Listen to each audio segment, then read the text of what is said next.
o outro pode estar no sistema 4, isso depende muito do gerente da área, do responsável, né? Todavia, eles podem conviver os 4, mas um sempre aparece mais, né? Um sempre se sobressai. Aqui começa a parte prática da nossa pesquisa. Nós perguntamos aos funcionários do SAI aqui em Guarulhos se eles têm autonomia para tomar decisões. Houve aqui o sistema fez uma mudança nas cores do nosso gráfico, né? Porque eu fiz eles em 2007 e aqui o sistema operacional é o Office 2003. Tá? Então aqui ficou meio escuro. Você vai ver que aqui tem 26% dizendo que sempre tem autonomia para tomar decisões.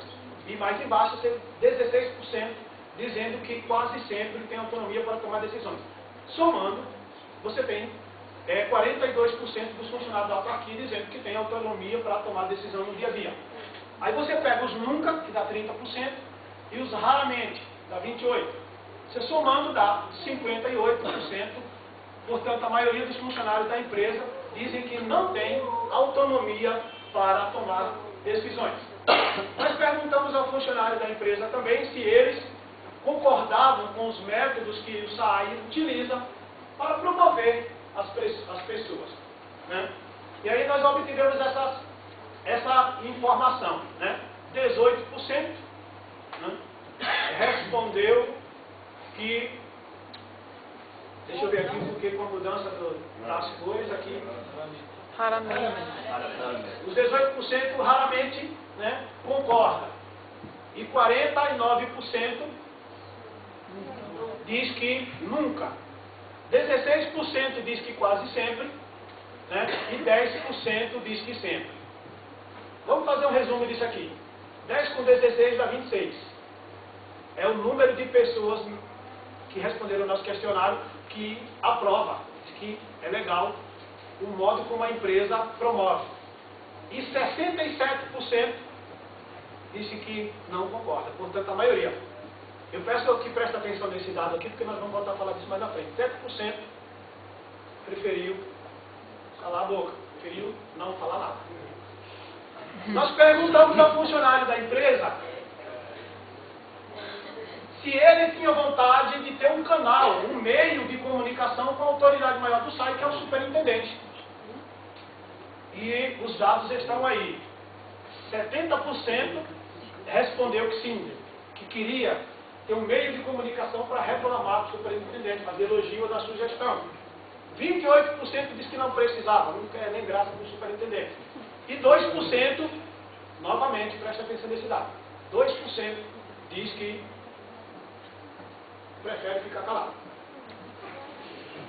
Nós perguntamos se o funcionário do site tem contato, olho no olho, conversa, pelo menos um bom dia, boa tarde, como é que vai o seu trabalho? Com a alta direção da empresa. As respostas nós podemos ver aqui, ó. Se você somar o quase sempre com o sempre, que nós tabulamos na nossa pesquisa como aprovação, quase sempre, você vai ter aí aproximadamente 33% das pessoas, né, arredondando para mais, dizendo que tem contato regular com a alta direção da empresa. Se você somar o às vezes ou nunca, você vai ter 62% arredondando para menos, dizendo que esse contato não existe, ou só existe raramente. E 5%, arredondando para mais, preferiram ficar calados. Através dessa figura, nós fizemos o resumo de todo esse capítulo do nosso trabalho, que é avaliar as quatro variáveis que compõem o sistema de administração do SAI Guarulhos. Então, como é que no site do Guarulhos se toma a decisão? Primeiro, o funcionário informa, mas ele não decide. A alta direção colhe informações da base, mas o funcionário não tem poder para decidir. E olha que a alta direção usa as informações que colhe, mas o funcionário não tem poder para decidir. O poder de decidir, que aqueles 42% falou lá que tinha, se restringe apenas a questões repetitivas, ligadas à execução do serviço. Por exemplo, se a vala está muito fundo ou não, se chama o meu amigo Eduardo, que é o responsável pelo escoramento de valas, não é? Se vai sinalizar via ou não, se vai ser preciso fazer hora extra ou não. Ou seja, são decisões de caráter rotineiro, porque as decisões mais importantes, o funcionário do SAI não tem poder. E isso quem diz é 58%, né, das pessoas que responderam o nosso questionário. Analisando o sistema de comunicações, nós voltamos lá na comunicação relativamente precária. Existe precariedade, mas todavia não é uma precariedade absoluta. Por que nós dizemos isso? Porque na maior parte das perguntas que nós fizemos sobre o sistema de comunicações do site, as respostas estiveram bem próximas. 60 a 40, 55 a 45, 50 a 50. Então mostrando que aproximadamente metade da empresa aprova e a outra metade reprova. Né? Aqui entra aquele dado lá que eu pedi para vocês prestarem atenção. Muitos se utilizam da rede do silêncio e da rede de rumores. Segundo Stephen Robbins, no livro que é um best-seller mundial, Comportamento Organizacional, ele diz que quando o sistema de comunicação da empresa é muito falho e o funcionário não tem voz e nem vez, entre outras maneiras de conversar, o funcionário ele silencia.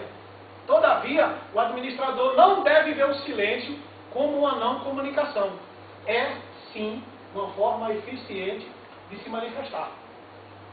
Estranho, né? Calado você fala? É exatamente isso que diz Stephen Robbins. E o segundo meio que ele usa é a rede de rumores. Rede de rumores é a famosa, alguém já citou aqui, não lembro qual grupo, a Rádio Pinhão. E olha que ele diz que 10% das informações que a Rádio Pinhão passa é a alta cúpula que deixa escapar das reuniões. E que 75% daquilo que a Rádio Pinhão diz acontece. 70% expressaram o desejo de ter um canal de comunicação para falar com o superintendente. E aqui, para acelerar um pouco, o relacionamento interpessoal no SAI, como é que funciona? O funcionário do SAI avalia como muito boa a sua relação com os colegas do trabalho, né, que, diga-se de passagem, foi uma surpresa, né? Aqui eu tive que separar a minha opinião de funcionário da minha posição de investigador. Porque eu, particularmente, eu não concordo, mas eu coloquei porque foi isso que a maioria falou. Então, o funcionário do SAI, na maior parte, ele avalia como bom o relacionamento com os colegas, apesar de concordar que existem muitos conflitos. Diz, novamente, que quase não tem contato com a alta cúpula da empresa, quase ninguém fala com os homens, e a organização informal é vista como ameaça, principalmente abordar questões salariais, políticas ou administrativas. E no sistema de punição e recompensa, o SAI não demonstra ter um sistema de recompensa estruturado. As recompensas que existem ficam a cargo da bondade ou da iniciativa de um ou outro gerente. Mas isso não se constitui num sistema de recompensa. Todavia, a empresa tem um sistema de punição eficiente. Isso é curioso? Ela não sabe recompensar, mas ela sabe punir. Não é? E aqui diz que há algumas recompensas financeiras ou materiais, né? Quase não há. Social e simbólica, então, nem se fala. Através dessa figura aí, nós fizemos mais um resumo de um capítulo inteiro da nossa obra, que foi mostrar qual foi o impacto desse sistema de administração no clima, que é um dos nossos objetivos específicos, eu peço que lembrem. Eu sei que para quem está no meio, ou para quem está lá no final, isso aqui pode não estar muito legível. No nosso trabalho está, porque está impresso, né? Então fica fácil de ler. Aqui pode não estar muito legível, então eu vou ser obrigado a ler para vocês. Ó. 91% dos funcionários diz que gosta de trabalhar na empresa. 88% diz que gosta daquilo que faz. 77% pensa em trabalhar na empresa por muito tempo. A maior parte dos equipamentos e equipe de segurança é bem avaliada pelos funcionários. 67% dizem se sentir seguro no local de trabalho. E aqui vai um elogio para a empresa. A segurança do trabalho na empresa é muito bem avaliada pelos funcionários. Não é? Aqui 60,66% diz que a empresa está melhor do que antes. Né? A maior parte dos funcionários considera que o futuro da empresa é incerto. Olha a contradição. Enquanto o funcionário diz que a empresa está melhor do que antes, ele diz que não sabe qual é o futuro dela. Então mostra que a empresa melhorou e estagnou. Tanto que o seu futuro é considerado como incerto.